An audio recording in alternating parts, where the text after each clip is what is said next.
36 expected goals, ranks 14th in the Premier League. That's just insane to think about for Liverpool and what they have grown to become over the last few years, which is a defensive juggernaut, especially at home.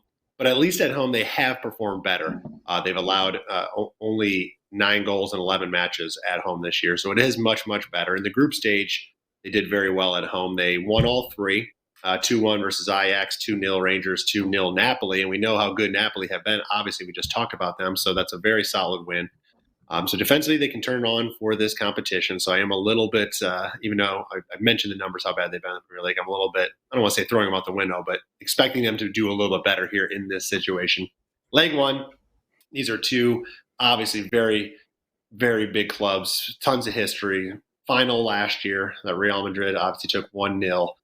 So a lot on the table here, and it's a tough matchup for both teams. A little unlucky on the draw, and as I said last week in the PSG Bayern game, if you like either team to perhaps make a run into this tournament, now's a good time to take them, because if they get past this, their odds are only going to drop because they're a little higher now, because this is a tough first round matchup. That being said, I think this is going to be low scoring. Kevin mentioned, Real Madrid's road form this year, which I agree with. They've, since the World Cup break, they've alternated wins and losses over in La Liga.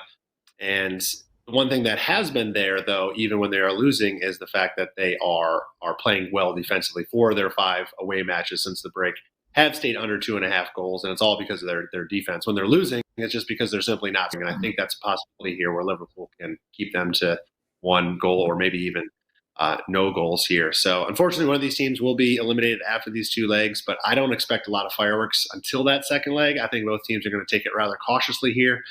They don't. Neither one of them wants to have that situation where they're going to talk about for the next 3 weeks what kind of a horrible position they sit in trying to get into that leg too. So I think it's going to be tight. This could be 1-0, maybe 1-1, and I think it's just going to be low scoring. So plus money on this one again if you take under 2.5 goals, and that's how I'll do that.